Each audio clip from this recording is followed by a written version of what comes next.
Body, Mama, your Mamunina, your Mwakaba, Badum TV, no Sia Cassie, so, and you may, and somewhere seeing a brasson, so TB, Sadum TV, Cassie, and some of those on the Tojo Mubia, Obertini.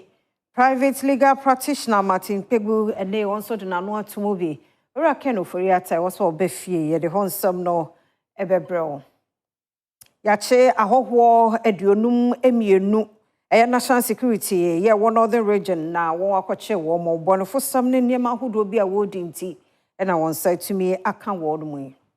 Also for trade, agribusiness, and industry, so Elizabeth, Ofosia Jaren, so the Cocobona air to dra, say Ghana, a hawk war, you bit me, a you won't a free a dready moon, Samono, a bayer dinner cacra, Nincho mono, yet a baba, and only Sembia Pomodin come who a dready, or be my so any dear. Ya kudi mun sam ya debro sa Adom TV. And you reno see a cassia share live on Facebook / Adom TV Extra Go TV at 119 DSTV at 280. Uko YouTuber search Adom TV 2. Nakwa AdomOnline.com. Semini small for bika home.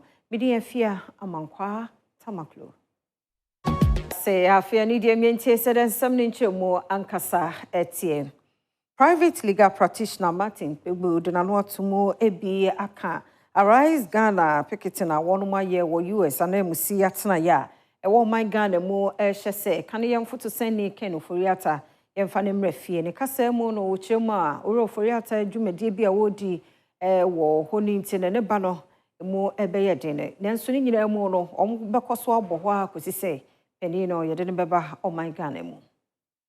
Ghana or yechira womukoye ewo United States of America USA womo embassy one crying we need a tosum yenu nini nani se womo hwe nim se kane soafo a ono na Ghana sikasem so kenofuriata obe free US aba Ghana abra oyechire ne koso no oloye ni Martin Pebu enso ekopie mu ho ochira ho behia pa se Ghana e de pressure beto mpinifo a womo US ni womo timi ahwe ama kenofuriata aba Ghana ntem mramu no various reasons betimi agina so Secretary of State, and that's practically the president speaking. Obetime gina niema bebre no aka say omu say judge ebuya say dem for atambra in the extradition case nso no me Secretary of State me mfoa so me mfa ne nko o dia okwa. You can Google it on the internet and see. In the US, if a judge makes an order for extradition, can the Secretary of State refuse? Or they are just on your phone. Google, I'll be who answer now. US law. And no, intina. Yes, I did. You say more carry interviews in here. You not. Actually, say you're Magana for education. Today, I say you know you nimbre or asem no. Say hey, I do politics. Into here, tiasipa. Into mamu you see politics and stopping it because let's not run away. Ofurata all business wa America. All business akesi wa America ho. Nti me enjoy say oh ya fala no matchinaba they be America omuso omobo busia America omobo busia from Saudis ne ena they like foreign investment uko America omankasa no modika bebre nti ya investment wo di usika ko ho na wo mo man ne yeye nti asem to a omuso ombehwe edi aboa kakra nti na oye kire we no eboa leading member Ana organizer Emma Arise Ghana list word anakusi poku enso de nsem se tudwa. Munyina mo beka ya. Onura Trump ya o ya America president. O first time o wie ye. O wie ye na no America force wadi dream. Omo de ni ko gina amranim. America president o. The world superpower obi anim say hey America for etimi de Trump akogina amranim. O submit ne ho. Now who is Kenoforiata? Yeah, no one year president to Ghana Hampo, no say me Kenoforiata, me invade justice. Ye bet na copim se Kenoforiata. Me one in wadaje pa, obia one in wadaje. Copim sa America for the Kenoforiata beba, nyadia ye jai. Wasankomo we mo no aban lawyer Penny Ora Dominic Anini se nani di achiripa wo Ora Oforiata case na ewo US memo na brano so oje amanobo efri ho se de tie bia no hyehyɛ ne bewie mu ama ne ba no ayeba. Well, the American authorities are handling the process and they are handling it in accordance with American law. So far, I don't find anything wrong with what has, taken place. As you rightly pointed out, I monitored the hearing yesterday, and I have had reports from the United States regarding what has happened and what may happen, but these are confidential discussions, and I'm not supposed to talk to the media about what they have briefed me on. But yesterday, the trial judge said something. He said there's no proof of any extradition request and that it should be filed by the federal government before February 19. What is your own thoughts on that? No, the Justice Department is working on the extradition request. Now, you have to understand that what is happening now is in relation to immigration immigration law violations, all right? That is separate and distinct from the extradition request. And so if it was put in before the the immigration judge that there's an extradition request, he wants a formal, filing before him. So the Justice Department would have to do that before a decision is taken. When will that happen based on your contact? No, I don't control what happens with the Justice Department in the U.S. So, but are you hopeful that this will go through for Ken to come back to Ghana? I am very hopeful, extremely hopeful. Thank you. Ora Dominic ni anyeni neguso ya woka say ya was enche aban no e the white paper ebeba na fe aban a kire ono so ne de e Constitution Review Committee no one mo sama ode ebetu dwa no de aban so eye afa ho. No, that is very important because the Law Reform Commission, as I noted, is the key institution for the reform of our laws. And the Constitution is a fundamental law of the land. The process of reviewing the Constitution cannot just detach itself from the work of the Commission. And therefore, I am going to ensure that in whatever we do, the Committee for the Implementation of the Constitutional Review proposals, right, will align itself, to the work of the Commission. In other words, the Commission would also be keenly involved in the work that we will do to bring the constitutional reforms, into existence. But when is that going to commence? The process of putting together the CRIC, that is the Constitution Review Implementation Committee, has started. As I speak, I'm putting together the membership for appointment by His Excellency the President, and I'm sure that will be announced next week. And once the membership is announced, we are going to kickstart the process, of implementing the proposals. But prior to that, we will bring out a government, position paper that will, indicate the proposals that have been accepted by the government and those that have not been accepted by the government. The proposals have been submitted and we are reviewing them as we speak. I am studying it very keenly to advise His Excellency the President about some of the positions and whether or not they align, with the reset agenda of the government.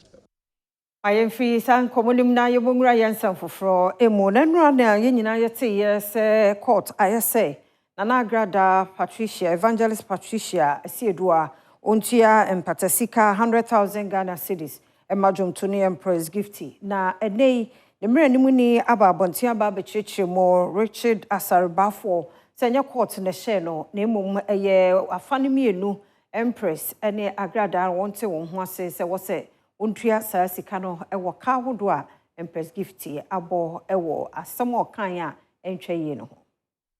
Okay, the attorney said Empress Gifty no said the musician of the gospel. And a mama part so evangelist of the gospel.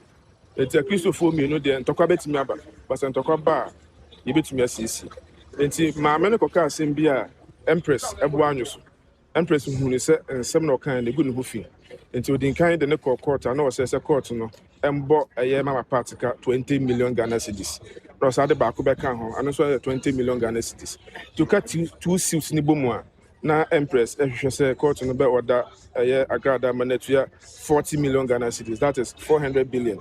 But asem ne ba ya no ye bopini omo say mo nyina mo ya nuafo Kristo ana asem wi aba eti ye be sere say said the asem na kodu bia no ye mrafi na yenka e kan no so no ma ntwe ne tententen omogitum ekoba say nipa no do akọ dada ọkọ court na fa lawyers afen so court no so akotua de friend filing fees eto hwe ka mo boy kra de na ka hwe ma ka be 2000 could do 150,000.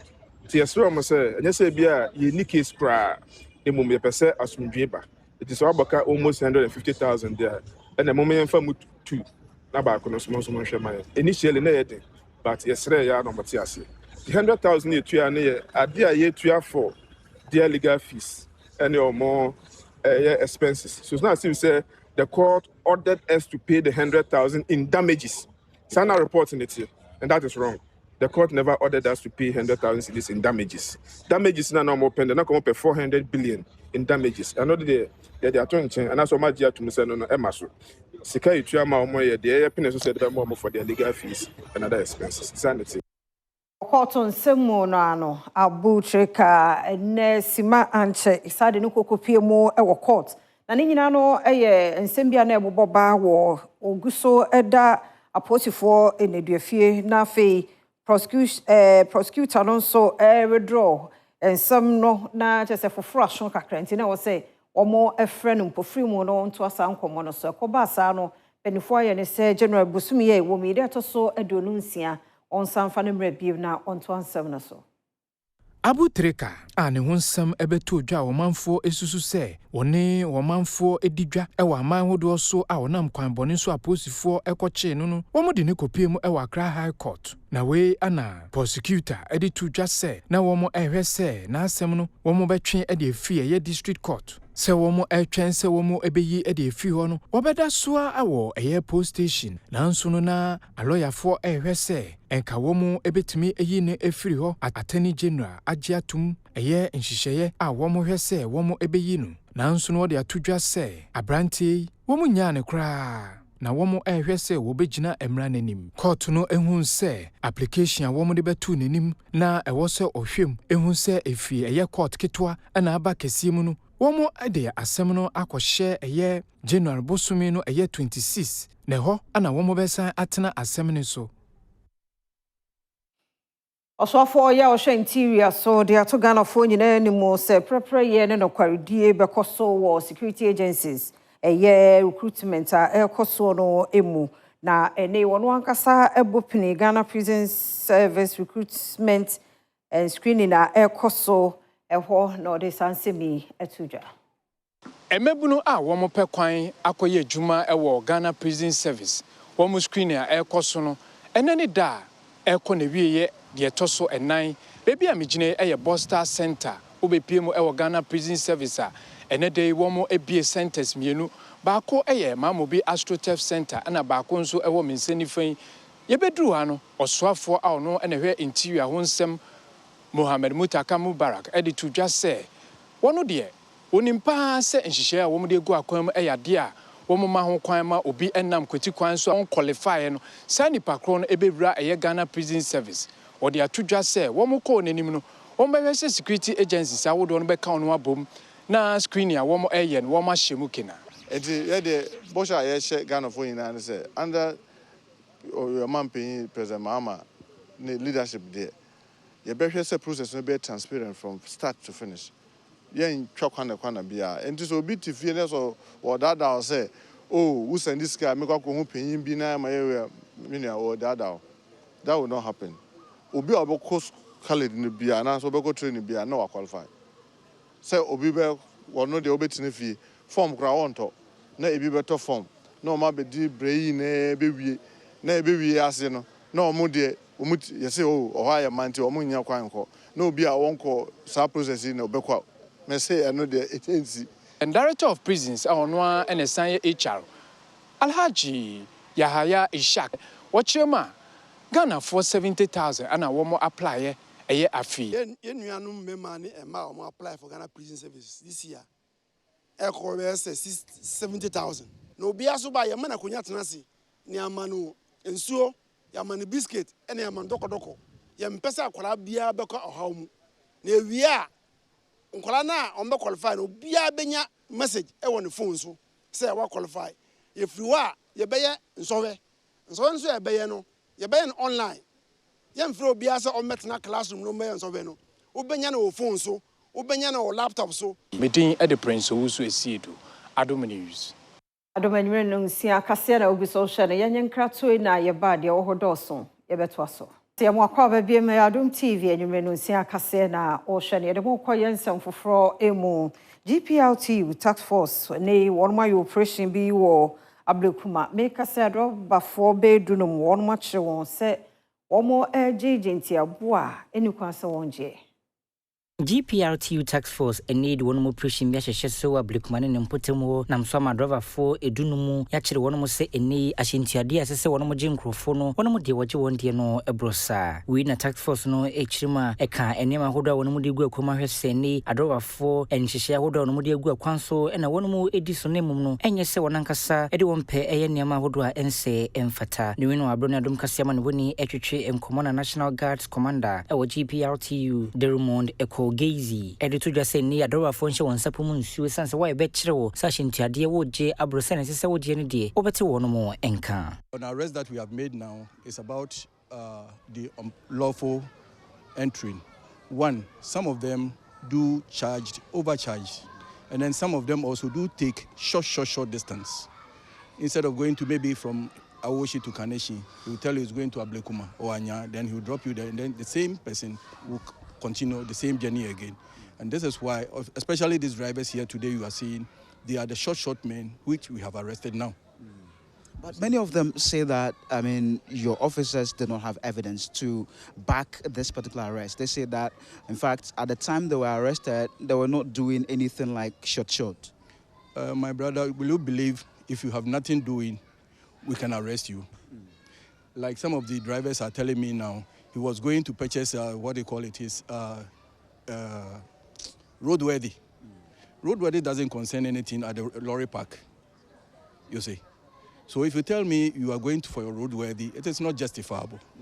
Because you were mentioning Odoko, Kaneshi, you see. Meanwhile, you are not in that jurisdiction. So you can't tell me it is not justified. But the fact is, you see, all the vehicles that were arrested, among the 15 vehicles, it was only one vehicle that belongs to a union. And we normally say that these things that are going on, most of the vehicles don't belong to any of the union. That is why it's very difficult for us, because we've been advising them about some of these things. So we think that it's going to help. And we are not doing it only for today. It's going to be continuing not only on the Ablekuma, stretch. We are going to go to all the other areas, all these areas that we found all these things happening. We na roba phobia ndi ya kire wono mo nso ne manebo ni twetwe nkomo wo kire se kire ya kire wono mo no enyina so bia eni so sanse no kire bia eni musa hyentuade wono mo eje abrosa ne sese wono mo eje.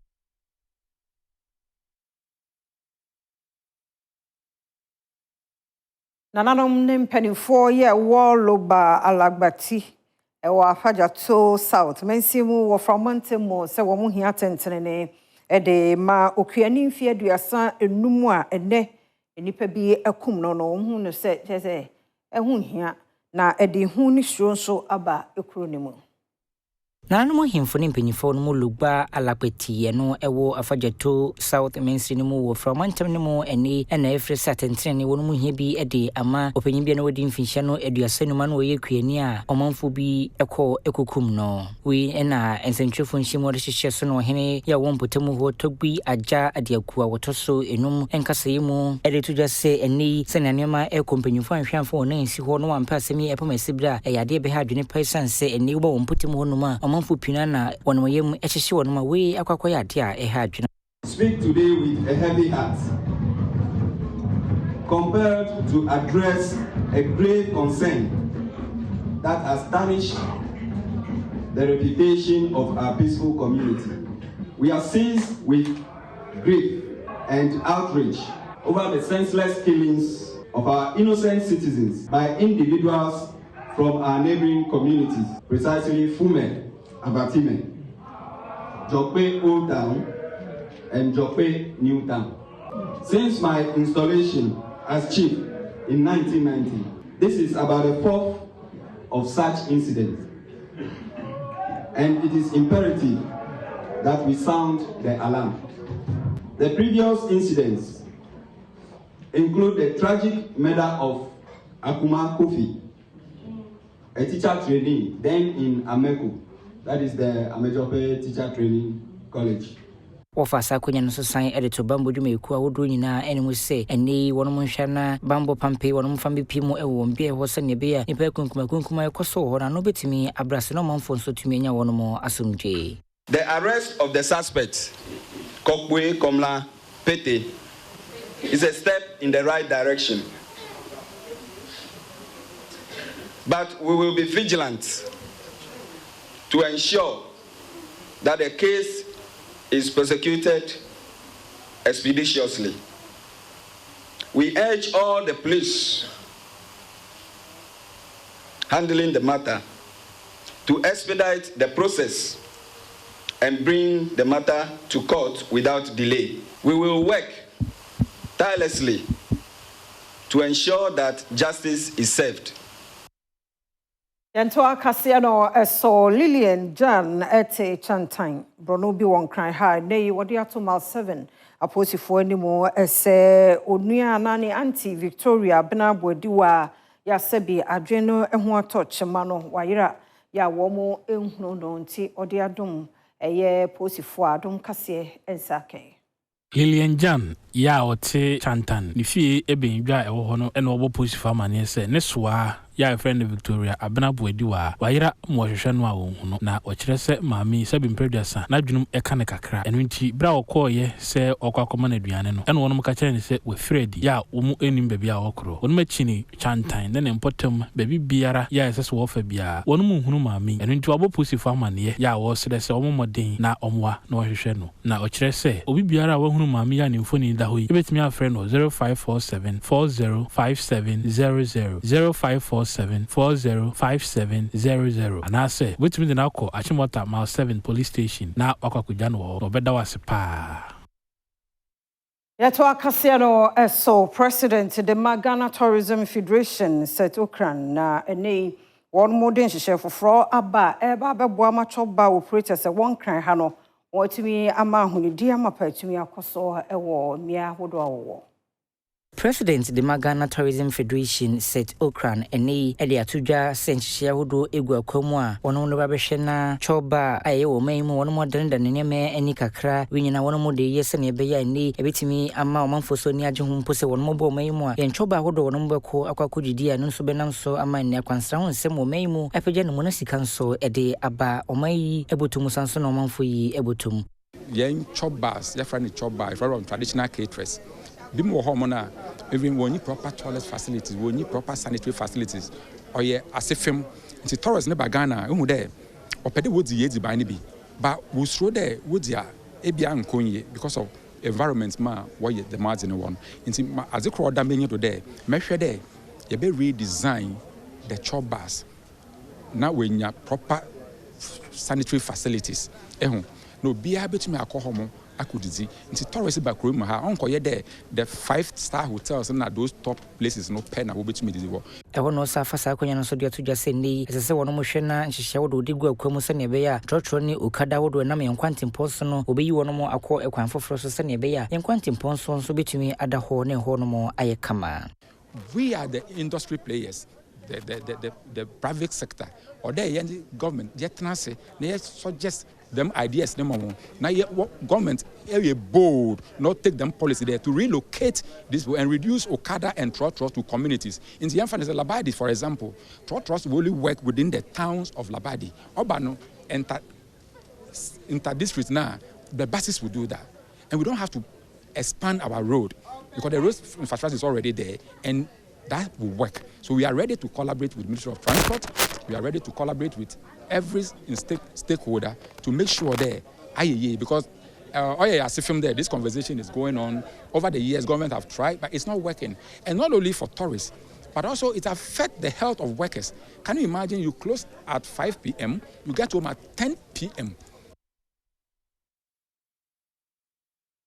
Yanko na oti Regional Minister John Kojo Japan na ene wode to Kachi Youth Association animo se wonu munyina brand pa na botaye nti ekoi wo hoi no ontime muane mpuntu mfa ne ntoma pemfra e wo nkro nem.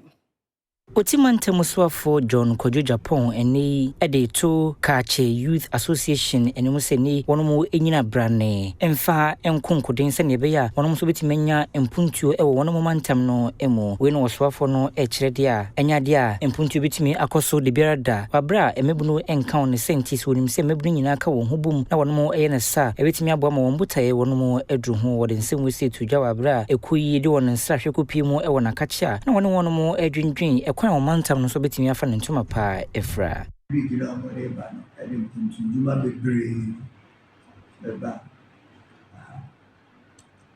enya bridge kwa enya bridge and now I about His Excellency John Dramani Mahama I must say the BBC barracks soldier barracks minimum ka say contractors number Uchi, only SCSC on come. Master then see. And yet, Barras regional hospital and check. I saw a lot of them. Regional hospital. But just can you local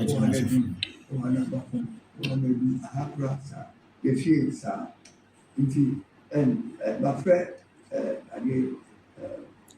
the director, EDC of the region, then I'm making implementation. Wana national president dima ekoyima no ntoso enso ebo swafo yi abaso sanso na ban yi ewone jihia woda wono mode igu akwemu aboa wo mantemu a we ne titiri pa ene ensamso wono ba besi ede ato oti enso no so we wo chirima eyade ebeboa wono mo ewo enema bebre eho ye ne didi nkomo na chese entumi enya ade a emaso eyade ebaso na ba di aban ye na adwen so de befa no honso ana ye de efa ana niesa di so no eye krate empuntu ho asem as national youth ye di nkomo betu ne dimtie san e follow up a ye light asem e che se fund o masiki o fund a light asem na nche ebe boost yensu asem so the same thing na investors e kasa tie nche bia treatment plant ebe de ebe base na ebe tumi boost krate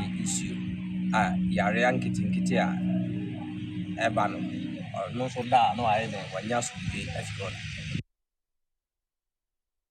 Ento kase no so na yenyina otimantam no emu na ye de amanebo by coordinating council staff bangla yesie ewo homura eje ho aboso so ne ya meka sei onomo akododo ho no nyina mehwa ye kama kase yi de no so ba Kane nso kopiem ORCC womo staff Bangalore na wefu pa enam sa Adom News nsentwofo ede betu dwa no enam so amampenifo etu so anamo amasisi womo akosisi ho oti regional minister John Kojo Japan ana hye yese womo NCC ho ni wa ya hye ase woti wo nana akufado breso a ya wie woti bibiara ni ho even our schools projects now nyina biara ni ho ya wie just even to add the agenda 111 bibiara is abandoned every project that was started by his Nana Akufo-Addo Nini MPP has been abandoned. It's not completed. It has never been completed. And as we say, Oti is a region of abandoned projects all over the place.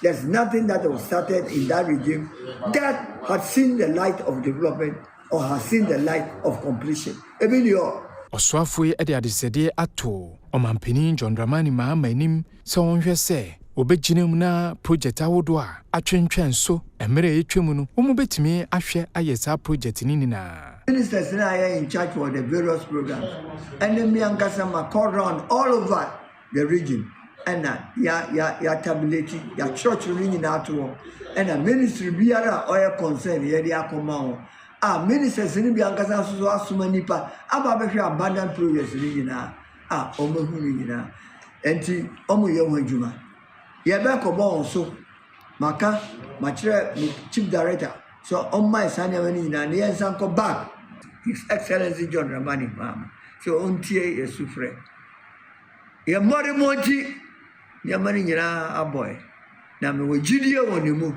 se emboy da obehwe The who say be biara abandoned no.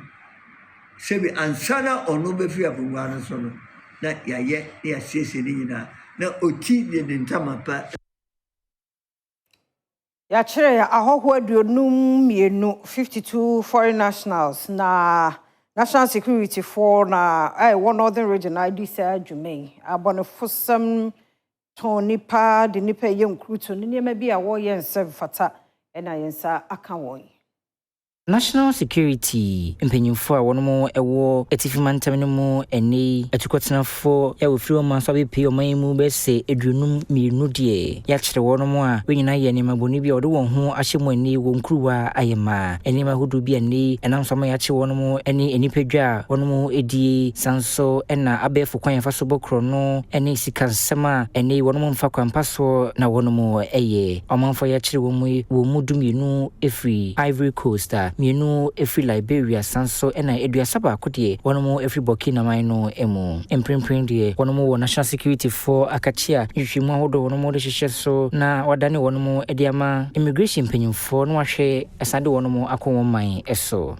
We tried to run a profile of each and every one of them, and we realized that some of them, they've been lured into the country with the hope that they would try to go to abroad. They promised them, and some too were brought in to practice this QNet recruitment scheme. So upon interrogations, we were able to have a breakdown of the activities of each and every one of them. According to him, it's a chain and they are working to get the rest of them arrested. Upon thorough interrogation and profiling, we realized that it's a chain, and those that we have arrested, basically they are just 45, but they are more than that. We are digging. Brashebedwani ma dehye wo atwema mponua set ose akoto enene chip compound bi ayeje to ho no achepa no wakosiesie apa ho ntoma ewo ochirekrum Adom kase etoso. Papa wa friend win munyamfo set osei akoto no na e mahye bedwane de ma adehye a wo mo atwema mponua wa Asante mantem ha na wafa ato no se ohwe chip compound a wo atona jeje mu ewo ne mposa no so obekrakwa ni nyina na etimi apre apomden pa e de ama adehye a ewo nkronkuma no maka ho be menei wakodan chip compound foforo edi ewo chirikrum sele be betimi aboa ma apomden pa eja nna so ewo nkronkuma mu ho ade ana esi ho mfie mako edumotwe enne yenyina awrade ada oroma yenyina hia se nne yeba na ya de pie na aboa miame manfo omuti mpotem ha no mu a ofifre chirechire ebepa nananom dikromfo saade we esiwe said the doctor no kan no enne ye boa ama ayarsabia abamunaso se sabi obi wo ho a awo kan kura no a na ayedin obi wo ho a yare nkitinkitiri ba na ayedin nyame adom sa project ene esiwa ya commission ebeboa ama ahoto aba ntemo ha otoa ne nkase so ekire se ohwe kurubite se beda abo asaman nkronkum a chip compound ibitisi ho amfinhia be se dunwatwe nie no mato na jeje mo behwe se ne first time yi enkwa wiye na wasiesie ne nyina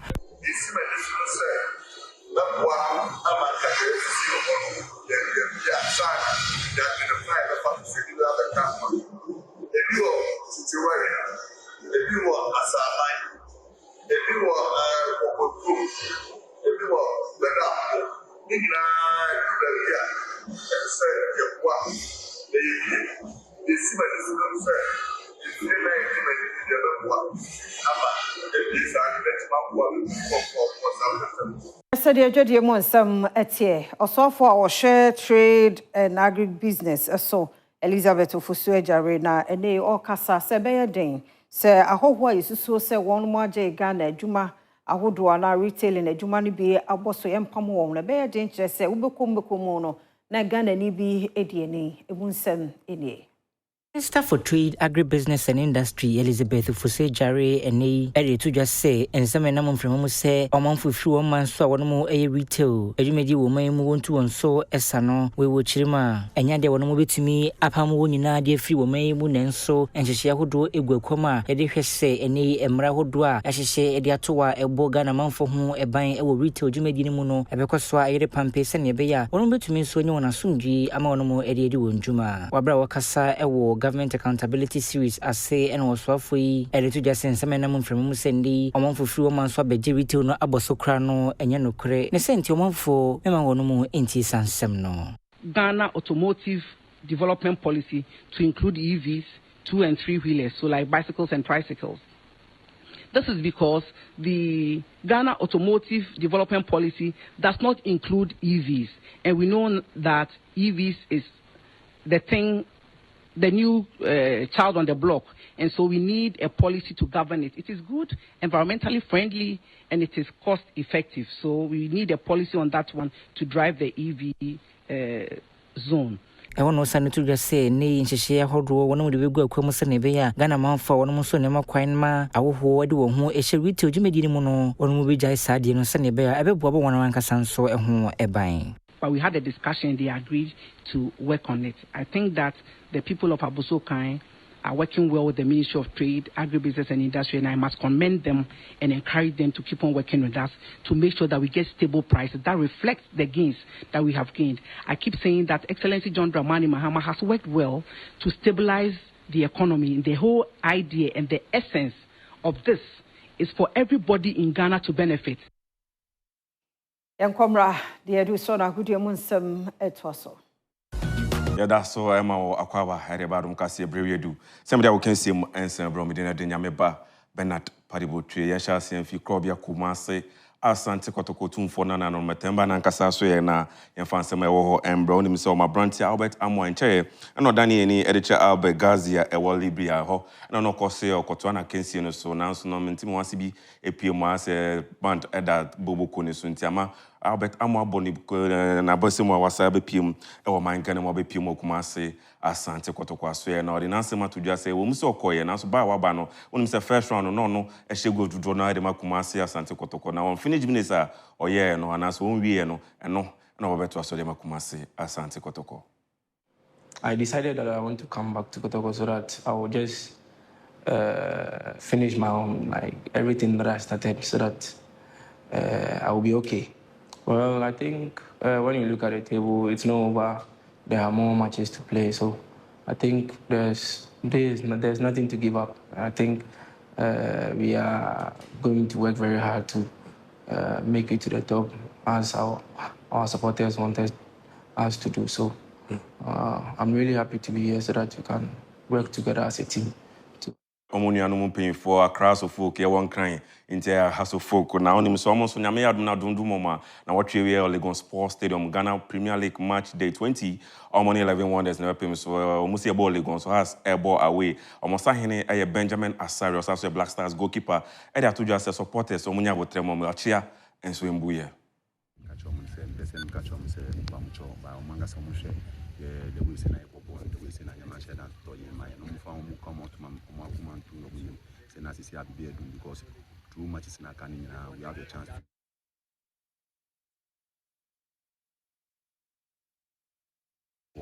And anytime I because most of the time you want to my own said the say almost the coffee. All those said to me quite wait, night me I call winning by maybe most of the my matches in the ways no me expecting. And me ban side and person catch up say my mama move because living near born we have it me say all those say I'm quite so and a class of folk so I can't so never. Say most of the time you born no back say it's me my mom say they are saying let me abobo na mom so let me wish you say me had my Friday inshallah and Saturday we match all those say we make sure that we bomb them. Nijidemo Semune Ghana ne de share ya wa architect na ne okase world and Guinness World Record no ewo ho sebe ya ebe ye nka edum na hye nchirima no nso edene. May the current Guinness World Record holder for the largest leaf print painting. And that is the first record in the world. Obia enyesa record neda. Iti Ghana ena eti me asset is a record no through me. Yes. Fire numu eba ne say na shase saying na we win this award. We started with the longest painting marathon. That's 2024. But I know me painted for 7 days. But at the end of the day, no, Bibi Kakra, I'm a record, no. And last year, December 2024, and I'm saying like approval for the largest leaf print painting. And me obi a me mpaba. Ti me imagine say, ni ebeye bia no, ese me nya record. But man kodada no me ba foforo. We no bia anye da. And I'm starting December at National Museum. Me wie at 39 square meters. And a hoye ketua. And July and I'm a National Theatre. And I'm a finish 54.3 square meters. Where middle leaves, no, form patterns, and man a show as a Ghana flag. Maseti the largest leaf print painting. Uchirin kwa yenyira no so na Adom TV enyumre kase na ha no bema kwan na ye de asia sedan koma womre ya daje a odema yenti team no so medam wase na okwa akoda ya kai fa president twetwe sen na obo so ho ba Afrika ka ene enu nka ho medi afia amankwa tamaklo medase